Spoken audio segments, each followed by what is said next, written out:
ম্যাথরের বাচ্চা ম্যাথর হবি, পড়াশোনা করতে চাইবি কেন? বড় হয়ে বাপের মতো বাথরুম পরিষ্কার করবি। কথাগুলো আমার নয়, ভারতের এক অজপাড়া গায়ে গুটলি এবং লাড্ডু নামক দুই শিশুর বসবাস। একে অপরের প্রতিবেশী, দুজনের বাবা ম্যাথর। মানুষের বাড়ি, সরকারি অফিস, স্কুল কলেজের বাথরুম, ড্রেন পরিষ্কার করে সংসার চলে। ছোট্ট বাচ্চা দুটো পড়াশোনা করতে চায়। ভর্তি হতে গেলে স্কুল শিক্ষক, কমিটি অথবা দারোয়ান। ভর্তি হওয়া তো দূর, গুটলি আর লাড্ডুকে স্কুলের ভেতরে ঢোকার সুযোগটাও দেয়নি। ম্যাথর সুইপারের ছেলে মেয়ে যদি স্কুলে আসে তাহলে অন্যান্য বাচ্চাদের বাবা মা তাদের সন্তানকে স্কুলে রাখবে না। তাছাড়া ম্যাথরের ছেলে মেয়ে তো আর মাস গেলে 1000 টাকা মাইনেও দিতে পারবে না। কোনো দোকানের সামনে যাওয়ার অধিকার নাই। তাই দূর থেকে দেখেই কল্পনায় পুরি, সিঙ্গারা, মিষ্টির স্বাদ নিতে হয়। একদিন স্কুলের হেডমাস্টার দোকান থেকে মিষ্টি কিনে স্কুলে যাচ্ছিলেন। গুটলি আর লাড্ডু টের পেয়ে মিষ্টির লোভে মাস্টার সাহেবের পিছু নেয়। লাড্ডুর নাকের ময়লা শুকিয়ে গাল পর্যন্ত। গুটলি ক্লাসরুমের জানালার বাহিরে, ক্লাসে বসে থাকা বাচ্চাদের ধ্যান স্কুলের বাহিরে, অথচ জানালার বাইরে থাকা গুটলির ধ্যান ক্লাসের মধ্যে ব্ল্যাকবোর্ডে। ক্লাসের এক ফাঁকে শিক্ষিকা প্রশ্ন করলেন,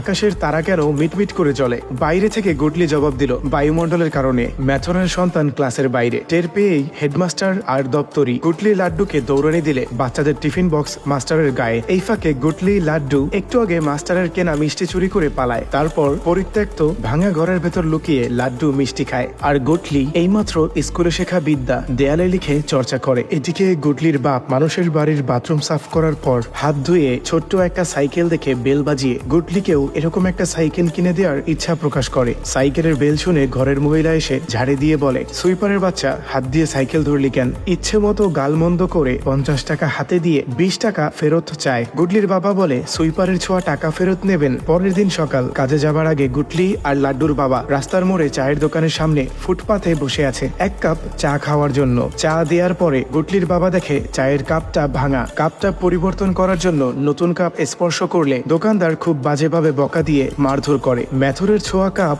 এই দোকানে, তাহলে কি আর এখানে কেউ আসবে? গ্রামের নেতা, রাজনৈতিক সভাপতি স্কুলে ভাষণ দিচ্ছে, শিক্ষা সবার অধিকার। তখনই গুটলি প্রশ্ন করে, তাইলে আমার এই স্কুলে ভর্তি নেন না কে? সভাপতি সাহেব সবার সামনে হেডমাস্টারকে ধমক দিয়ে যত দ্রুত সম্ভব ভর্তি করে নিতে বলে। কিন্তু যখন জানতে পারে ও ম্যাথরের সন্তান, তখন ঘৃণায় নিজের হাত ধুয়ে নেয়। এই ঘটনার পর হেডমাস্টার গুটলির মায়ের কাছে নালিশ করে তার ছেলে যেন স্কুলের ধারে কাছে আর কখনো না যায়। বাড়ির সামনে হেডমাস্টার ভদ্রতার খাতিরে গুটলির মা মাস্টারের জন্য পানি আনতে ঘরে গেলে হেডমাস্টার আর দপ্তরি দ্রুত পালিয়ে আসে। হিসেবটা সহজ, যাদের স্পর্শ করলে হাত ধুইতে হয় তাদের খাওয়া গ্লাসে কেমনে পানি খাবে? আজ গুটলির বাবা সরকারি অফিসে বাথরুম সাফ করার কাজ পেয়েছে। বড় অফিসার চেহারায় মারের দাগ দেখে কারণ জানতে চায়। গুটলির বাবা কিছু না বললেও লাড্ডুর বাবা স্যারের কাছে চায়ের দোকানের ঘটনা খুলে বলে। পরক্ষণে বড় সাহেব অফিসে স্যারদের চায়ের কাপে গুটলির বাবাকে চা খেতে দেয়। তাই গুটলির বাবা ইচ্ছা না থাকা সত্ত্বেও ভয়ে ভয়ে চায়ের কাপে মুখ দেয়। বড় সাহেব বিষয়টা বুঝতে পেরে সবাইকে অবাক করে গুটলির বাবার কাঁধে ভরসার হাত রেখে বলেন,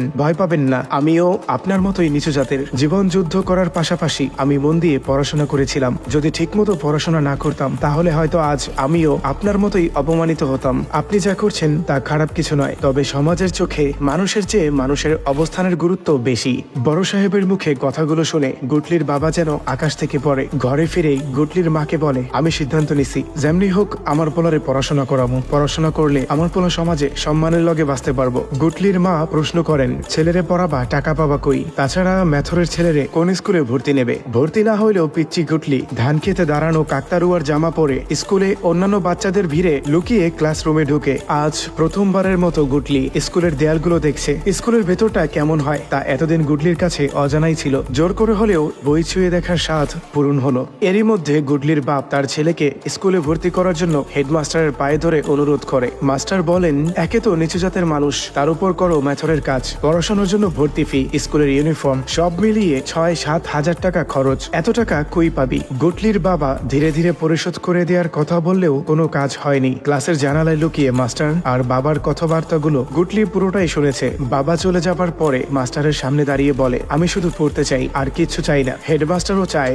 গুটলির মতো নিচু জাতের ছেলে মেয়েরা পড়াশোনা করুক। সমাজের নিয়ম নীতি, স্কুল কমিটি, এলাকার পাতি নেতা, এদের নিয়মের বেড়াজালে নিরুপায় হেডমাস্টার যেন হাত পা অদৃশ্য সেগলে বাঁধা। লাড্ডুর বাবা একটু বেশি বাস্তববাদী। গুটলির বাবার মতো আকাশ কুসুম না ভেবে কিছু বাড়তি ইনকামের আশায় ছেলে লাড্ডুকে নিজের সাথে ময়লা ড্রেন পরিষ্কার করতে নিয়ে আসে। গুটলিও তাদের পাশে বসে সবার কাজ দেখে। হঠাৎ স্কুলের ছেলেমেয়েরা বিভিন্ন ধরনের রং বেরঙের ড্রেস পরে পাশ দিয়ে যাচ্ছিল। ব্যাস, গুটলিও তাদের পেছনে। স্কুলে আজ সাংস্কৃতিক অনুষ্ঠান, তাই বিদ্যালয় পর্যবেক্ষণে শিক্ষা মন্ত্রণালয়ের 4-5 জন ভিজিটিং অফিসার এসেছেন। বরাবরের মতো আজকেও স্কুলের বাচ্চারা সুইপারের ছেলে গুটলিকে ভেতরে ঢুকতে দেয়নি, কিন্তু গুটলি সবার চোখ ফাঁকি দিয়ে সরাসরি স্টেজে উপস্থিত, সবার উদ্দেশ্যে প্রশ্ন ছুড়ে দেয়, সুইপারের ছেলে তো কি হয়েছে, আমার কেন স্কুলে ঢুকতে দেন না? আপনাকে মতো আমিও পড়তে চাই, আমি জানতে চাই আকাশে তারা কেমনে জ্বলে। ভিজিটিং অফিসার গুটলির কথাগুলো মন দিয়ে শুনছিলেন, তবে মনের মধ্যে জমানো রাগ, ক্ষোভ, আক্ষেপ নিয়ে বলা কথাগুলো গুটলির কোনো কাজে আসেনি। এতক্ষণ যেমন খুশি তেমন সাজো প্রতিযোগিতা চলছিল। ভিজিটিং অফিসার ভেবেছেন এটা হয়তো অভিনয়ের অংশ,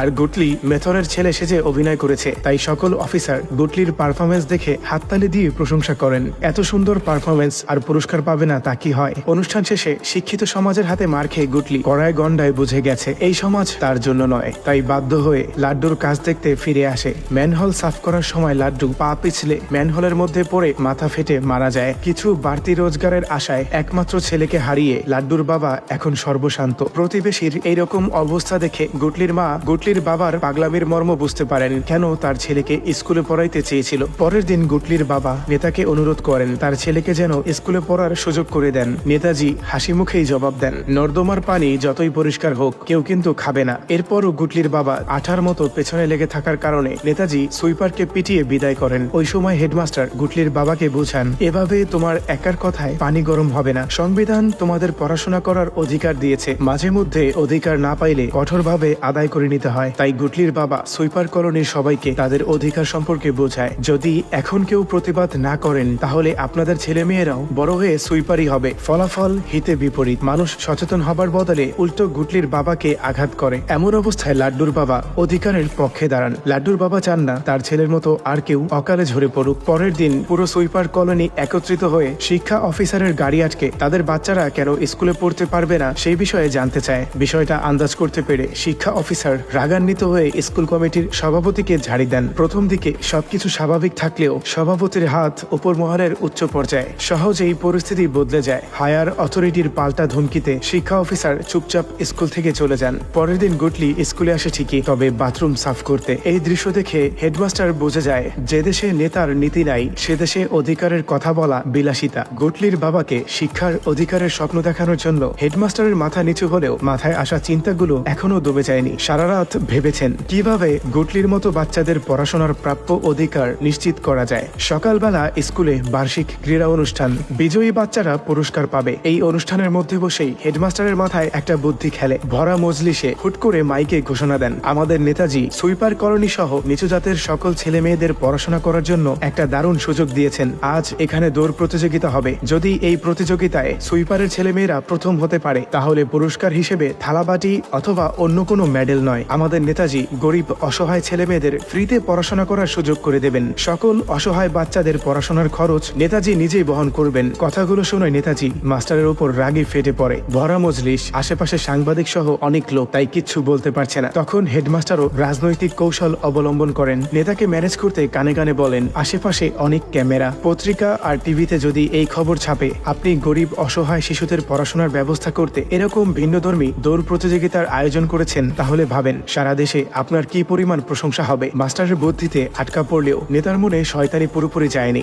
গুটলি দৌড় প্রতিযোগিতায় অংশগ্রহণ করতে চাইলে অন্যান্য বাচ্চাদের গার্ডিয়ান কিছুটা বিচলিত, তাই সভাপতি সুইপারের ছেলে গুটলিকে লাইনের চেয়ে অনেকটা পিছনে দাঁড় করায়। শুধু এইটুকুই নয়, গুটলির পায়ের মাপের চেয়েও অনেক বড় সাইজের জুতা পরতে দেয়। দৌড় শুরু হবার কিছুক্ষণ পরে জুতার কারণে গুটলি পা মুচকে মাটিতে পড়ে যায়। গুটলি জানতো এই দৌড় প্রতিযোগিতা অন্যান্য বাচ্চাদের জন্য শুধু একটা খেলা হলেও গুটলির মতো নিচু জাতের সুইপারের জন্য জীবন পরিবর্তনের এটা একটা বড় সুযোগ, যে সুযোগ একবার হাত ছাড়া হলে দ্বিতীয়বার আর পাওয়া যাবে না। তাই উঠে দাঁড়িয়ে নিজের সবটুকু শ্রম দিয়ে দৌড়ায়। প্রতিযোগিতায় প্রথম হবার মাধ্যমে গুটলি সমাজের উঁচু নিচু জাত ভেদাভেদের অদৃশ্য শেকল ছিঁড়ে ফেলে। গুটলি সিনেমার গল্প এখানে সমাপ্ত হলেও গুটলির মতো বাচ্চাদের জীবনের গল্প তো সবেমাত্র শুরু।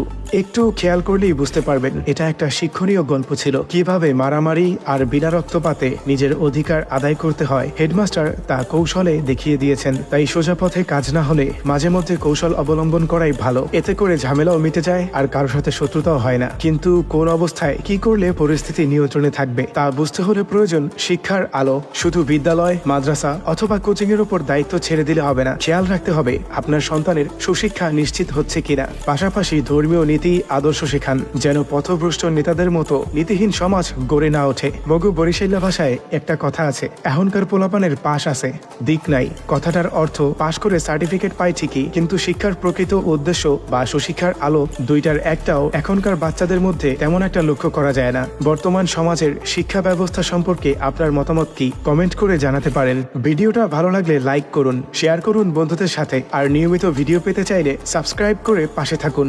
তাহলে আজ সুশিক্ষিত, পাশ এবং দিকওয়ালা সমাজের অপেক্ষা পর্যন্তই। ইনশাআল্লাহ পরবর্তীতে দেখা হচ্ছে অন্য কোনো ভিডিওতে।